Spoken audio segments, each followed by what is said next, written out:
Friends, तो कैसे हैं आप सब। मैं आप सबों का मित्र एवं आपका भाई डी कुमार सिंधे। आशा करता हूं कि आप लोग बेहद ही अच्छे होंगे, मस्त होंगे, स्वस्थ होंगे एवं खुश होंगे। फलस्वरूप खुशी खुशी आप लोग अपनी प्रतियोगी परीक्षाओं की तैयारियों में जुटे होंगे। तो इसी कड़ी में मैं आपकी तैयारियों में चार चांद लगा देने के लिए, आपकी तैयारियों को बेहतरीन बना देने के लिए, आपको आपकी सपनों की अपनी मंजिल तक पहुंचा देने के लिए एक बेहतरीन अंदाज में लेकर आया हूं आज 19 दिसंबर से बनने वाले करंट अफेयर्स के कुछ इम्पोर्टेंट क्वेश्चंस को। तो आइए अब चलते हैं। आज के सेशन को शुरू करने से पहले आज के कुछ मोटिवेशन कोट्स को हम लोग देख लेते हैं और खुद को ऊर्जावान बनाते हैं। तो अर्ज है कि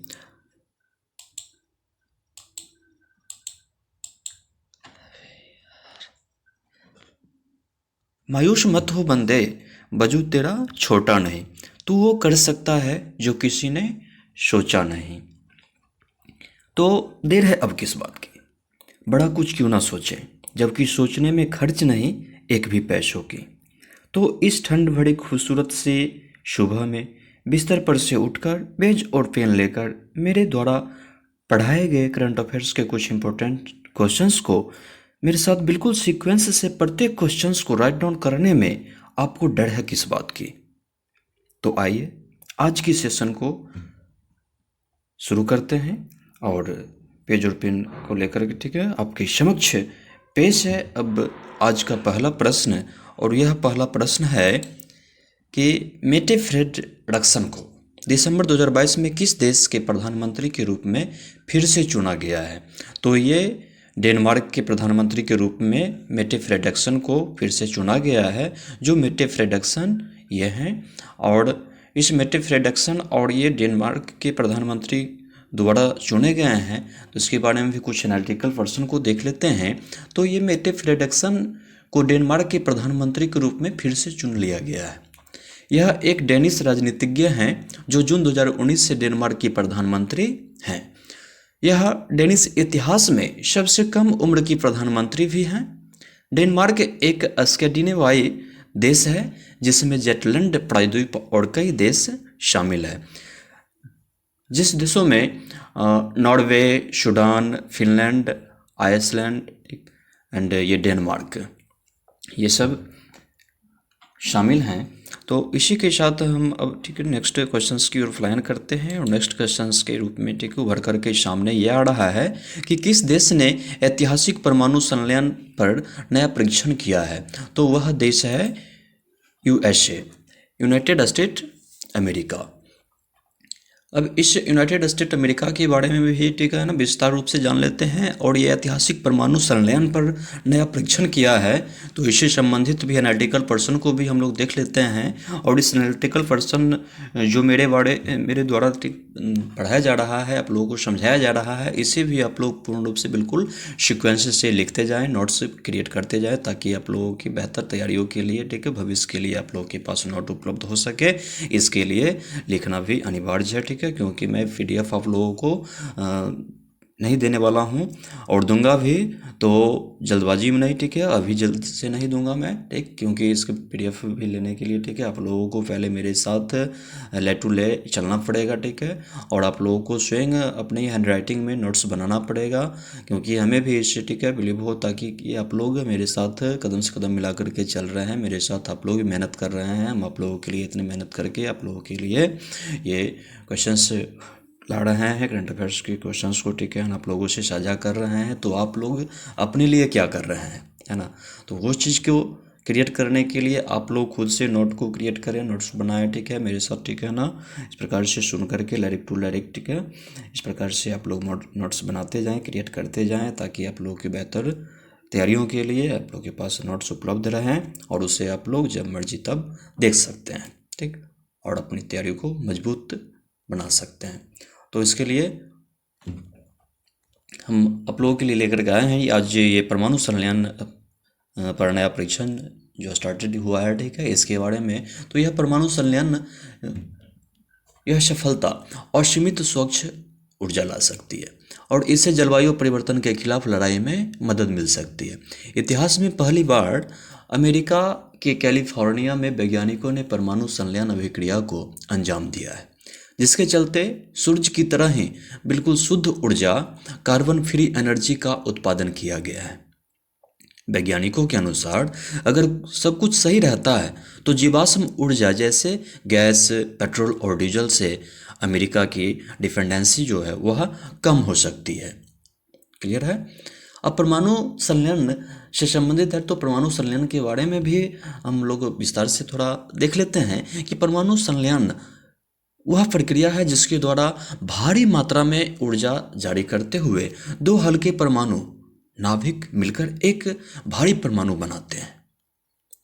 यह वह प्रक्रिया है जो सूर्य और अन्य तारों को शक्ति प्रदान करती है। यह प्रकाश परमाणुओं के जोड़े लेकर और उन्हें एक साथ मजबूत करके काम करता है और भारी मात्रा में ऊर्जा उत्पन्न करता है।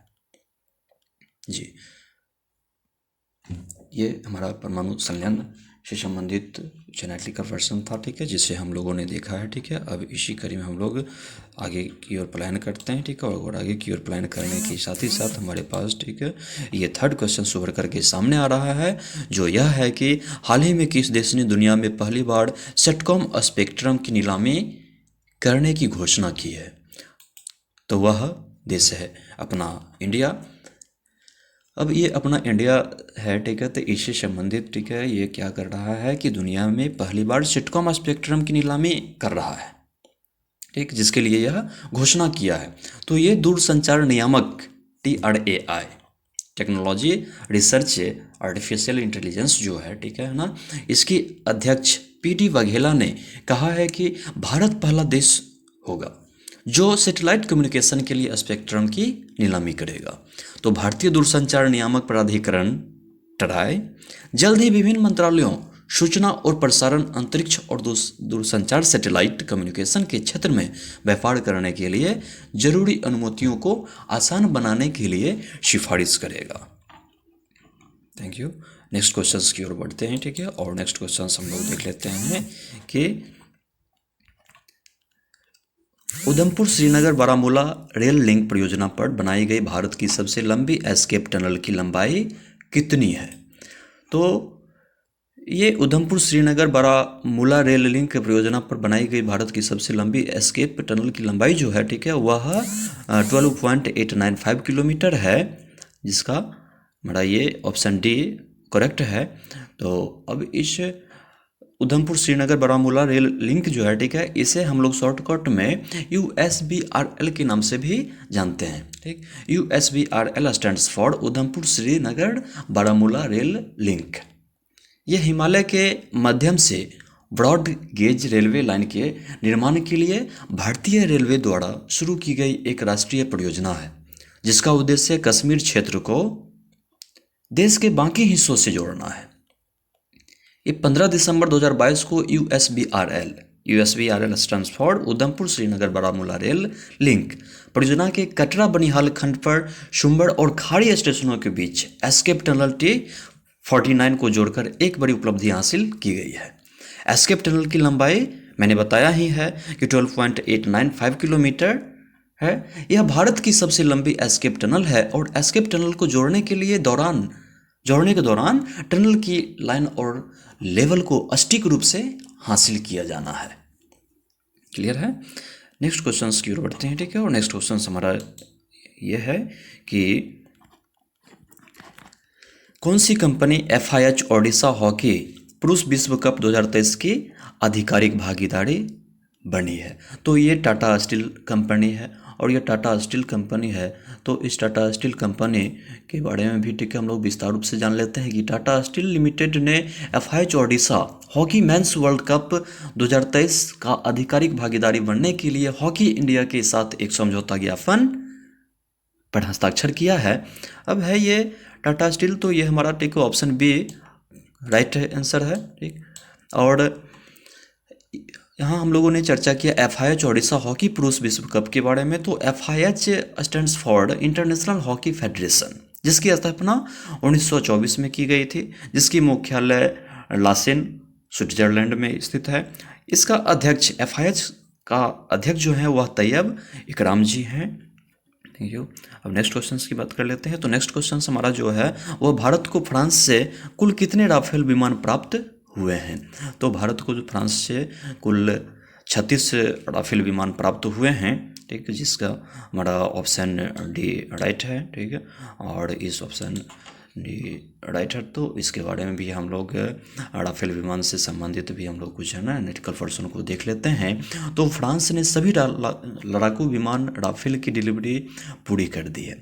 भारत में आखिरी राफेल विमान की लैंडिंग के साथ ही देश को 36 राफेल लड़ाकू विमानों की डिलीवरी पूरी कर दी गई है।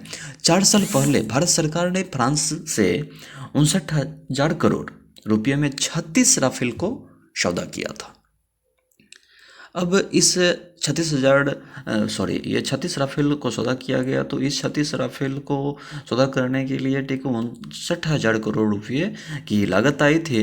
तो इस 59,000 रुपये की लागत से 36 राफेलों को खरीदारी की गई है, जिसकी डिलीवरी भी पूरी कर ली गई है। तो अब इस राफेल विमानों की क्या खासियत है, उस खासियत के बारे में भी हम लोग थोड़ा जान लेते हैं। तो ये राफेल विमान 1 मिनट में 60,000 फीट की ऊंचाई तक उड़ान भर सकता है। इसकी ईंधन क्षमता करीब 17,000 किलोमीटर है। राफेल की मारक क्षमता जो होगी वह 3700 किलोमीटर तक की हो सकती है और स्कल्प की रेंज 300 किलोमीटर हो सकती है। राफेल विमान एक बार में 24,500 किलोमीटर तक का वजन ढो सकता है। यह विमान 60 घंटे की अतिरिक्त उड़ान भी भर सकता है। राफेल लड़ाकू विमानों की गति 2223 किलोमीटर प्रति घंटा होगा। अब नेक्स्ट क्वेश्चन की बात करते हैं। तो हाल ही में किस राज्य के गमोचा को जीआई टैग मिला है, ठीक। तो ये हमारा जो राज्य है वह असम राज्य है।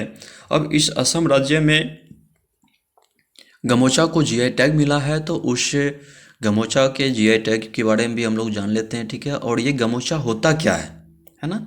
ये गमोचा शब्द जो है, ठीक है, इस गमोचा शब्द का शाब्दिक अर्थ है तौलिया और आमतौर पर असमिया घरों में प्रतिदिन इसका उपयोग किया जाता है। यह एक हाथ से बुना हुआ आयताकार सूती कपड़ा है जिसमें लाल बॉर्डर और विभिन्न डिजाइन होते हैं, जो पारंपरिक रूप से बड़ों और मेहमानों को असमिया लोगों द्वारा सम्मान के निशान के रूप में प्रस्तुत किए जाते हैं, जिसे जीआई टैग मिला है, ठीक। यह भारत में सभी सामाजिक धार्मिक समारोहों का एक अभिन्न अंग है और इसे असमिया पहचान और गौरव का एक रूप माना जाता है। विशिष्ट उद्देश्यों के लिए यह पारंपरिक असमिया फेट, रेशम जैसी महंगी सामग्री और विभिन्न रंगों में भी बनाया जाता है।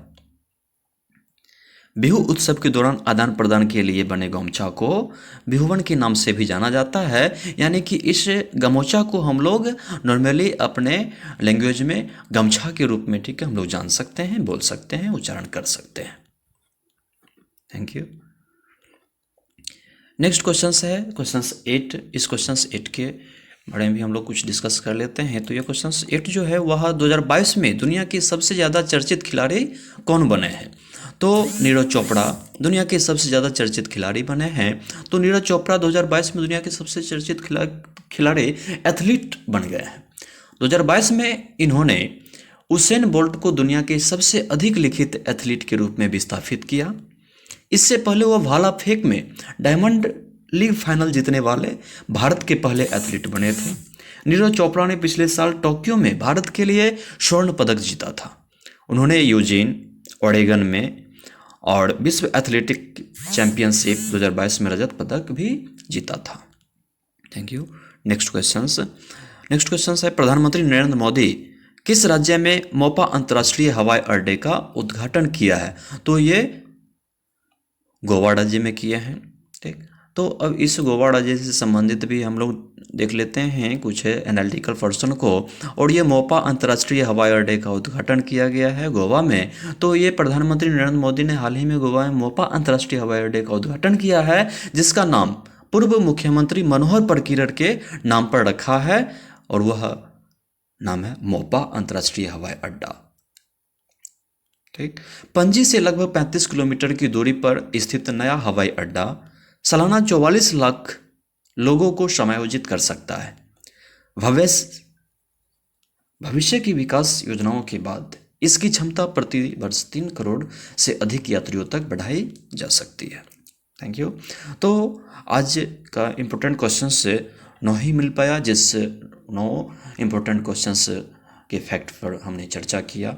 अब मैं आशा करता हूँ कि आप लोग मेरे साथ इस प्रकार से लाइरिक टू लाइरिक, ठीक है, आप लोग क्वेश्चंस को और आंसर को राइट डाउन कर लिए होंगे, और जिसे आप लोग प्रैक्टिस करते रहें, रिवीजन करते रहें, और पूर्ण रूप से इसको आप लोग अपने मन और मस्तिष्क में भरते रहें। Thank you.